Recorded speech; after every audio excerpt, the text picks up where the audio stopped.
Alkaline water का आप demo दे रहे हो जी। तो आप इधर लेकर दूसरी साइड सेवा भी आज फ्री में दिखा रहे हो जी। तो अल्कलाइन वाटर और एक फिल्टर वाला जो वाटर होता है और एक घर से सिंपल पानी आता है जी। तो इन तीनों में क्या डिफरेंस है? जी, ये डिफरेंस जो है मैं आपको एक डेमोन्स्ट्रेशन के थ्रू दिखा सकती हूँ, जिससे आपको बिल्कुल क्लियर हो जाएगा कि पानी किस तरीके का पी रहे हैं और D9 अल्कलाइन वाटर आपको किस तरीके का पानी प्रोवाइड करने की कोशिश में लगा हुआ है, जिससे आप हेल्दी भी रह सकते हैं। क्योंकि आज जो सिनेरियो बन चुका है वो ये हो चुका है कि जितनी भी बीमारियां आपके शरीर में आ रही है वो सिर्फ और सिर्फ पानी की वजह से ही आ रही है। मैक्सिमम बीमारियां जो है वो वाटरबॉर्न डिजीज ही है। तो आप जितनी मर्जी दवाइयां खा लीजिए, आप खा भी तो उसी पानी की वजह से रहे जिसकी वजह से बीमारी आपके शरीर में आई है। तो क्यों ना हम उस जड़ पे ही काम करें, उस रूट कॉज पे ही काम करें। तो हमने एक मिशन रखा है कि पूरे इंडिया को हेल्दी करना है। D9 अल्कलाइन वाटर सब जगह पहुंचा के पूरे इंडिया को हम हेल्दी कर रहे हैं।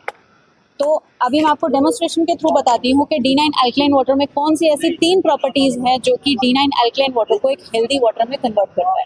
तो फर्स्ट जो प्रॉपर्टी है D9 अल्कलाइन वाटर की वो है हमारा पानी नेगेटिव ORP का। ORP का फुल फॉर्म होता है ऑक्सीडेशन रिडक्शन पोटेंशियल।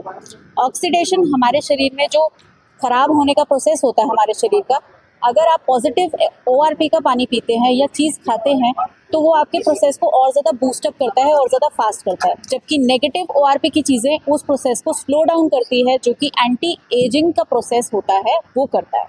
तो ORP आप किस तरीके से मेजर कर सकते हैं अभी मैं आपको डेमो के थ्रू शो करने वाली हूँ।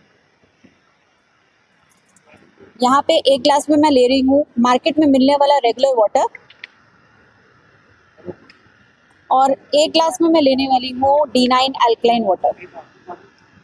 ORP को हम 2 तरीकों से मेजर कर सकते हैं, पॉजिटिव ORP और नेगेटिव ORP। पॉजिटिव ORP उन चीज़ों की होती है जिनमें हमारे शरीर को खराब करने का पोटेंशियल या क्षमता बहुत ज़्यादा होता है, जबकि नेगेटिव ORP की चीज़ों में कोई क्षमता नहीं होती हमारे शरीर को खराब करने की।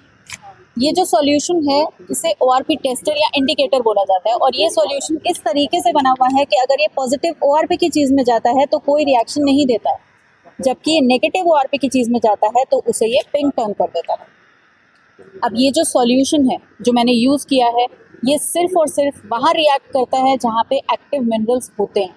तो इसका मतलब ये पानी जो है इसमें एक्टिव मिनरल्स हैं और ये आपकी बॉडी के लिए एंटीऑक्सीडेंट का काम करता है, जो कि एंटी एजिंग में बहुत ज़्यादा हेल्प करता है। जबकि ये पानी जो है ये ऑक्सीडाइज पानी है, ये आपके शरीरों में जो ऑक्सीडेशन प्रोसेस चल रहा है उसको और तेज़ी से कर रहा है और आपके शरीरों को तेज़ी से खराब भी कर रहा है। सेकेंड जो प्रॉपर्टी है D9 अल्कलाइन वाटर की वो है हमारा पानी pH स्केल पे अल्कलाइन रेंज पे आता है।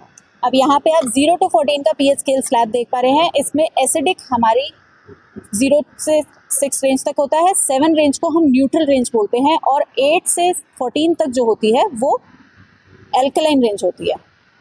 एसिडिक अगर आप हिंदी में कन्वर्ट करते हैं तो वो तेज़ाब होता है और तेज़ाब जब शरीर के ऊपर पड़ता है तब इतना बुरा इफेक्ट देता है कि आपका शरीर जला ही देता है। तो जब आपके शरीर में एसिडिक नेचर की चीज़ें जा रही हैं तो वो आपके शरीर पे किस तरीके से भयंकर असर करती हैं वो आपको शुरू में नहीं पता चलता, वो आखिर में ही पता चलता है जब आपके शरीर में कोई बड़ी बीमारी आ जाती है जैसे कि कैंसर। तो अल्कलाइन रेंज जो होती है 7.5 रेंज जो हमारे ब्लड का हेल्दी pH होता है उसको मेंटेन रखना बहुत ज़्यादा ज़रूरी होता है।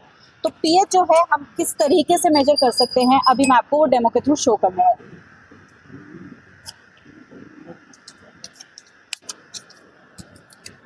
ये है कोल्ड ड्रिंक,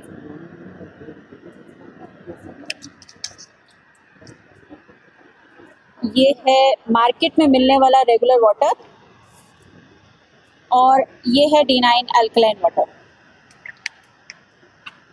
अब मैं इन तीनों में pH इंडिकेटर को ऐड करने वाली हूँ और इसको ऐड करते ही जो भी इन तीनों का कलर चेंज होकर के आएगा वो हमें यही बताएगा कि pH स्केल स्लैब पे ये तीनों चीज़ें कहाँ पर स्टैंड करती हैं। जैसे कि ये है कोल्ड ड्रिंक आप देख पा रहे हैं कि 0 और 1 रेंज में है, जो कि हाईली एसिडिक रेंज बोली जाती है। और ये है रेगुलर वाटर जो कि 4 to 5 रेंज में आ रहा है, जो कि मॉडरेट तेजाब का काम ये भी आपके शरीर पे करता है। और ये है D9 अल्कलाइन वाटर जो कि 9 रेंज में आ रहा है, जो कि आपकी बॉडी के लिए इसेंशियल है। आपका शरीर जितना ज़्यादा एसिडिक नेचर का होता है उतनी ही ज़्यादा बीमारियां आपके शरीर में बनती हैं। बीमारियां जो होती हैं उतनी ही जल्दी एंटर कर पाती हैं और ज़्यादा बढ़ पाती हैं। तो नेक्स्ट जो प्रॉपर्टी है D9 अल्कलाइन वाटर की वो है माइक्रो क्लस्टर्ड वाटर। माइक्रो का मतलब होता है बहुत छोटा, क्लस्टर का मतलब गुच्छे। तो हमारे पानी के जो मॉलिक्यूलर क्लस्टर्स हैं वो रेगुलर पानी से बहुत छोटे होते हैं। अगर आपके पानी के मॉलिक्यूल्स जो होंगे वो ज़्यादा हैवी होंगे तो आपके शरीर में वो एब्जॉर्ब ही नहीं हो पाएंगे। पानी का काम सिर्फ प्यास बुझाने तक का नहीं होता। आपके शरीर में अगर भगवान ने 70 से 75% पानी से ही बनाया तो आपके शरीर में मैक्सिमम रोल प्ले जो करता है वो पानी ही करता है। अगर आप पानी हैवी पिएंगे तो आपके शरीर में जो एब्जॉर्प्शन की ज़रूरत है, हाइड्रेशन की ज़रूरत है, वो नहीं हो पाती। जबकि D9 अल्कलाइन वाटर इतना ज़्यादा लाइट है कि वो अंदर जाते ही एब्जॉर्ब होना शुरू हो जाता है और जितनी भी हाइड्रेशन की ज़रूरत है हमारे सेल्स, टिश्यू या ऑर्गन को, उनको मिल पाती है और वो अपने कामों को ईजिली कर पाते हैं।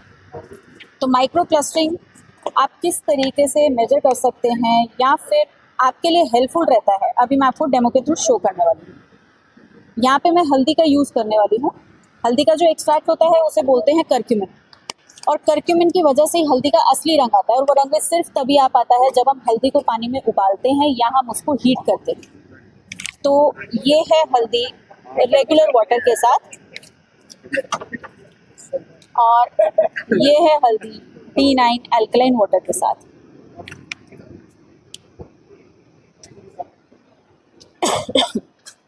जब हम पानी को उबालते हैं तब पानी के जो मॉलिक्यूल्स होते हैं वो ब्रेक डाउन होते हैं, वो छोटे होते हैं। तभी पानी के अंदर जो भी चीज़ होती है उस पर जाकर अंदर जाके उसके अर्क को पानी अंदर बाहर कर पाता है। तो यहाँ पर जो बॉइलिंग प्रोसेस के बाद कलर आता है हल्दी का, वो बिना बॉइलिंग के ही बाहर आ चुका है। तो इससे ये चीज़ प्रूव होती है कि D9 अल्कलाइन वाटर के मॉलिक्यूल्स इतने ज़्यादा छोटे हैं कि उसने अंदर जाते ही हल्दी में एब्जॉर्ब होकर उसके अर्क को इमीडिएटली बाहर भी कर दिया। जबकि अगर हम इस पानी को कंपेयर करें तो ये पानी इतना हैवी है कि हल्दी में ही एब्जॉर्ब नहीं हो पा रहा। तो हमारे शरीर में जाके जो पानी की एब्जॉर्प्शन की ज़रूरत है हमारे सेल्स, टिश्यू या ऑर्गन को हाइड्रेट करने के लिए, वो ये पानी कहाँ से कर पा रहा होगा। तो चलिए इसी चीज़ को मैं और थोड़ा सा क्लियर करने के लिए अभी आपको एक और डेमो दिखाने वाली हूँ, बट थोड़ा सा लेवल ऊपर करके। अभी तो मैंने डेमो करके दिखाया एक पाउडर फॉर्म की चीज़ के साथ, अभी जो मैं डेमो करने वाली हूँ एक हार्ड शेल की चीज़ के साथ करने वाली हूँ, जो कि है जीरा। और जीरे का अर्क बिना बॉईल किए बाहर नहीं आ पाता है। तो ये है जीरा रेगुलर वाटर के साथ, और ये है जीरा D9 अल्कलाइन वाटर के साथ। तो अभी आप क्लियरली देख पा रहे हैं जो बॉइलिंग के बाद जीरे का अर्क आता है, जैसे जैसे इस ग्लास में पानी गया वैसे वैसे वो कलर बाहर आता गया। तो इससे और ज़्यादा क्लियर हो जाता है कि D9 अल्कलाइन वाटर के मॉलिक्यूल्स इतने ज़्यादा छोटे हैं कि जीरे जैसी हार्ड चीज़ तक के अंदर जाके उसके अर्क को भी बाहर कर पा रहा है। तो अभी मैं आपको एक्सप्लेन करती हूँ कि पानी आपके शरीर में जाके किस तरीके से असर करता है। अब आप इमेजिन करिए ये जो जीरे के दाने दिख रहे हैं ये हैं आपके सेल्स। आपके सेल्स में प्रेजेंट होते हैं टॉक्सिन्स, जो कि जितनी भी हेल्थ इश्यूज आती हैं, जितनी भी बीमारी आपके शरीर में आती है उसकी जड़ होती है, उसकी रूट कॉज होती है। और ये जो आप एक्सट्रैक्ट देख पा रहे हैं, अर्क देख पा रहे हैं, ये है टॉक्सिन्स। पानी आपके शरीर में जाता है, सेल्स उसे एब्जॉर्ब करते हैं, टॉक्सिन्स बाहर आ जाते हैं और फ्लश आउट हो जाते हैं। तो हर रोज़ सिर्फ पानी से आप अपनी बॉडी को डिटॉक्सिफाई कर सकते हैं, बिना किसी मेडिसिन, बिना किसी ऑल्टरनेट या सब्स्टिट्यूट को अपनी लाइफ में ऐड करे हुए, और जितने भी हेल्थ इश्यूज हैं उनको बाहर निकाल के एक हेल्दी लाइफ को एंजॉय कर सकते हैं। तो ये सब प्रॉपर्टीज़ है D9 अल्कलाइन वाटर की। और अब मैं ये जानना चाहूँगी, आप सब जब ये प्रॉपर्टीज़ देख के समझ चुके हैं तो आप सब खुद डिसाइड करिए कि आप कौन सा पानी पीना चाहेंगे, इस पानी को या D9 अल्कलाइन वाटर को। मैम एक घर में मान के जीरा पुदीना डाल के लेमन जी। डाल के हाँ जी। अल्कलाइन वाटर तैयार करते हैं। बिल्कुल होता है तो वो सर। कुछ हमारी बॉडी को प्रभावित करता है। सर मैंने आपको पहले भी बताया कि D9 अल्कलाइन वाटर आपको 9 pH, जो कि आपकी बॉडी इतनी एसिडिक हो जाती है। इसका और उनका TDS लेवल कितना रहता है? सर TDS लेवल जो पानी आप ले रहे हैं उसका तो वही रहेगा सर। pH जो है उसका सिर्फ और सिर्फ 7, क्योंकि सर अब जो नॉर्मल नेचुरल वाटर जो आपको सोर्स वाटर मिलता है वो भी 6 या 5 रेंज का हो चुका है सर। पहले वो 7 लेवल का होता था, बट अब वो भी एसिडिक नेचर का होता जा रहा है। तो सर उसको थोड़ा सा मेंटेन करने के लिए, जो कि 7 या 7.5 तक वो पहुंच पाता है, जो आप मेथड बता रहे हैं, होम रेमेडीज़ जो हैं वो सिर्फ इस लेवल तक ही पहुंचा पाते हैं, जो कि आपके ब्लड का हेल्दी pH होता है सर। अब सर अगर आपकी बॉडी इतनी ज़्यादा एसिडिक नेचर की हो रही है तो थोड़ा सा अगर आप ऊपर का लेवल का पानी पिएंगे तभी सर वो कंपनसेट जो है, वो बैलेंस जो है पीएच का तब हो पाता है। तो सर 9 रेंज जो है वो आपके लिए ज़रूरी है पीना, तभी आप अपने पीएच को मेंटेन कर पाएंगे। तो मैम कोई पेशेंट हो तो कितने टाइम बाद ये रिकवरी खाना शुरू कर देता है? सर आप अगर इंस्टेंटली अगर इसको 4 से 5 ग्लास पिएंगे सर, डिटॉक्सिफिकेशन जो है वो तो सर इमीडिएट है। और अगर कोई एसिडिक, जिसको एसिडिटी बहुत ज़्यादा हो रही है, तो सर 1 हफ्ते के अंदर अंदर उनकी एसिडिटी की टैबलेट्स जो है वो बिल्कुल बंद हो जाती है। और सर बाकी जैसे जैसे प्रॉब्लम ज़्यादा होती है वो धीरे धीरे करके सर रिकवर होनी शुरू होती है। ठीक है, thank you. Thank you sir.